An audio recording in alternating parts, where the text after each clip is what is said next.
En fait, donc j'ai grandi en Algérie. Ça fait 3 ans depuis que je suis en France. Avant, donc j'étais musulman. Je croyais que j'étais sur la bonne voie, comme beaucoup de musulmans qui le sont toujours. Donc, avant que j'arrive à Jésus, avant que je vous parle comment Jésus m'a touché, je vais vous parler comment Jésus m'a éprouvé. En fait, quand j'étais en Algérie, j'ai vécu une situation très difficile. Surtout du côté de ma famille, là-bas, en Algérie, il y a beaucoup de sorcellerie. Si je parle de ça, c'est pas pour, c'est tout simplement pour dévoiler les œuvres de Satan, les œuvres du diable. Il faut pas avoir honte de le dire. Donc c'est pour cela que je suis là. Si je dois témoigner de Dieu, c'est de ça que je devrais parler. Donc on m'a fait beaucoup de sorcellerie là-bas. Et Dieu il a permis des situations. Donc j'ai été voir les marabouts, les voyants, tout ça, et ça n'a rien fait pour moi. Et j'ai même été, comment dirais-je, voir les imams de la mosquée, ceux qui prêchent le Coran, tout ça. Donc j'ai fait Ruqya Shar'iyya, comme on appelle. Ça veut dire Ruqya Shar'iyya. En fait, ils le font en deux étapes, enfin deux parties. Une partie, ça veut dire on donne une bouteille d'eau, il va lire le Coran, après il va la fermer, on la boit sur 7 jours. Et il y a une autre méthode, il va venir, il va t'allonger, il va lire le Coran directement sur toi. Donc j'ai tout essayé, j'ai même essayé des cabinets médicaux coraniques, des gens qui ont ouvert des cabinets comme ça qui font le hijama pour ceux qui connaissent. En fait, c'est avec une lame, on fait sortir, soi-disant ils disent, on te pique avec une lame pour sortir de le sang mort, voilà. Donc après, ça dépend les endroits par rapport aux problèmes que la personne a là. Donc j'ai essayé pas mal de choses de tout ça, ça n'a rien donné. D'ailleurs, j'ai même été isolé, je me suis retrouvé seul et je me rappelle, c'est pas un bon souvenir, mais si je parle, c'est toujours pour dévoiler les œuvres du malin. J'ai été rejeté par tout le monde, ma famille. À l'époque, j'avais une amie aussi, donc même à Lucie, même tous mes amis, tout le monde me craignait. En fait, ils disent que je suis fou, voilà, que j'ai pété les plombs. Et moi, je savais que je n'avais rien, c'était de la sorcellerie. J'étais en colère qu'on me fasse de la sorcellerie parce que j'ai vu, j'ai découvert, j'ai vu que les gens qui m'ont fait, ils ont reconnu qu'ils vont arrêter de me faire la sorcellerie. Et ils n'ont pas arrêté. C'était à partir de là que je me suis énervé. Donc j'ai crié. Et pour les gens, je suis devenu fou. Donc d'ailleurs même, on m'a envoyé même la police avec la protection civile. Oui, ils ont dit qu'il est fou. Donc moi j'ai travaillé dans la sécurité pendant plusieurs années. Donc je sais la présence de la police avec la protection civile. C'est pour quelqu'un qui a détraqué tout simplement. Donc je suis pas sorti, je me suis enfermé à la maison et j'ai appelé un ami qui les a informés qu'en quoi je suis bien, j'avais pas de problème, tout ça. Après ils sont repartis et après un peu plus tard la police, le commissaire de la police de Tichy avec son adjoint, ils sont venus me voir personnellement. J'étais dans un magasin de mon cousin. Ils m'ont dit est-ce qu'on peut te parler? J'ai dit oui.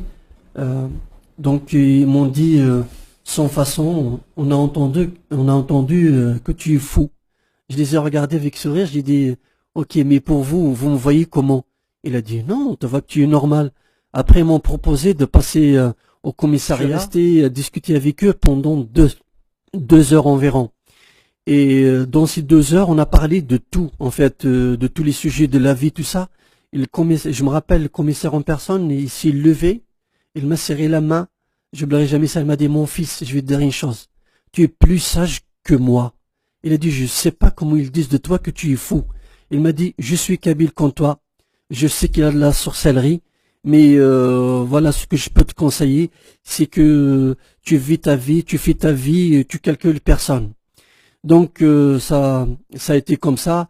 Après la famille, ils sont revenus les voir, ils ont dit non mais il est faux, il est comme ça. C'était une épreuve difficile, tout ça, je me suis retrouvé seul.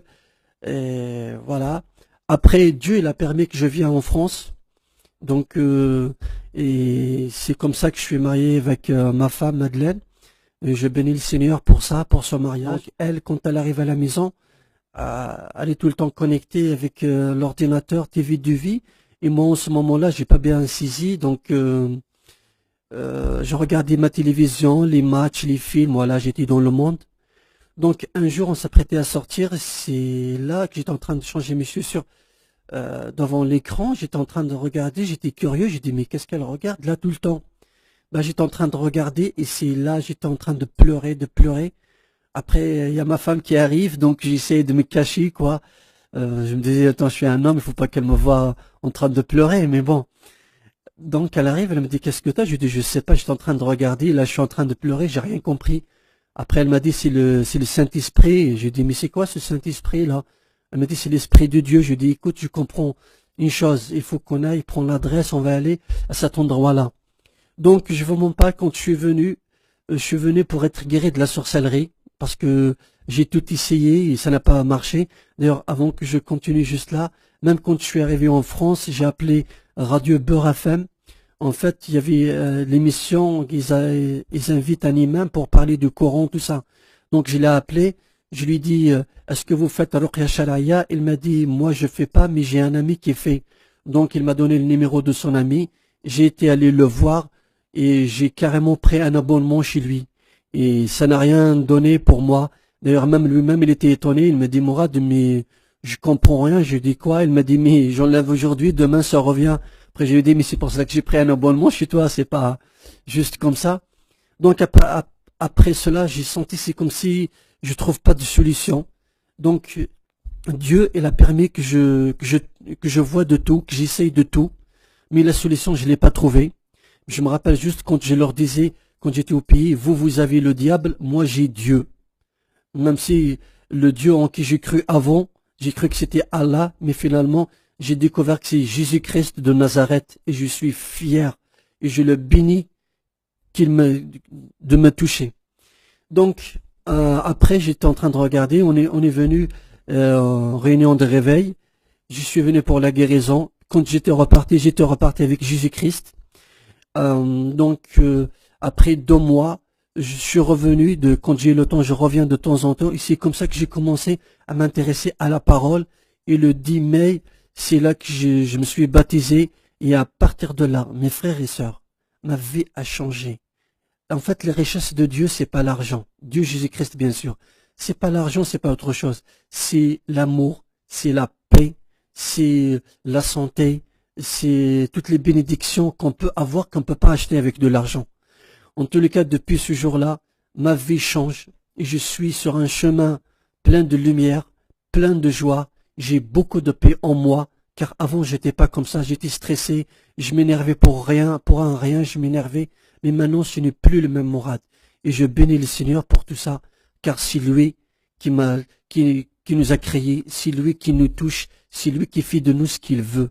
Et moi, je le bénis. Si j'ai un conseil à donner pour tous les musulmans qui nous regardent, j'étais dans cette religion pendant des années. J'ai essayé de faire comme ils le disent, mais j'ai compris il y a une grande différence. On ne peut pas comparaître, moi personnellement, je ne peux pas comparaître l'islam et Jésus-Christ. C'est des choses incomparables. L'islam, c'est dans l'action, c'est dans l'acte, c'est dans l'effort. Jésus-Christ, c'est spirituel, c'est la paix, c'est l'amour, et c'est spirituel tout ça. Donc, même de tous les prophètes qui sont venus avant, c'est le seul et c'est l'unique qui est né par le Saint-Esprit. Ça veut dire, ça donne à réfléchir. Et aussi, c'est le seul qui a pu combattre la mort. Il est mort et il est ressuscité. C'est le seul. Et on sait très bien que Dieu, quand il a créé Adam et Ève, il les a créés de la poussière. Il les a soufflé le souffle de vie. Car la vie, il n'y a que Dieu qui détient le souffle de vie. On peut, n'importe qui de nous, parmi nous, il peut ôter la vie de quelqu'un. Mais personne ne pourra redonner la vie. Personne ne peut ressusciter quiconque. Il n'y a que Jésus-Christ de Nazareth. Donc, moi, j'ai vu, je suis touché, et je vous invite tous à venir, car c'est une lumière. Et si vous goûtez à ça, vous pourrez plus vous en passer, car c'est un repas sans fin, et c'est infini, et c'est ça la vie éternelle. Mes frères et sœurs musulmans, vous priez, vous croyez en Dieu, moi je peux vous proposer quelque chose, c'est que de prier le véritable Dieu et de demander qu'il se révèle à vous. Vous allez voir. Parce qu'il a dit, invoque-moi, je te répondrai. Il est le chemin, la vérité et la vie éternelle. Donc si j'ai un conseil à vous donner, ça me fait mal de vous voir dans votre religion. Parce que moi j'étais dedans pendant 38 ans. J'étais dedans et ça n'a rien donné. Tout ce que j'ai fait, c'est par ma force. Tout ce que j'ai fait, c'est par ma propre puissance. Mais quand on vient à Jésus, c'est lui. C'est lui qui fait tout. Il l'a dit. Si vous gardez votre vie, vous la perdrez. Mais si vous la perdrez, vous la retrouverez. C'est ça en fait. Donner sa vie à Jésus, mes frères et sœurs, c'est ça. Ça veut dire, ce n'est plus de vivre pour toi, mais de vivre pour Jésus-Christ. C'est pas à moi de dire que je suis chrétien, mais c'est aux œuvres que je fais, à mes actes qui vont dire, qui vont montrer, démontrer aux gens que je suis chrétien. C'est pas dans la parole, mais c'est dans l'acte. Mes frères et sœurs, je vous invite à la lumière, car vous êtes dans les ténèbres. Voilà, merci.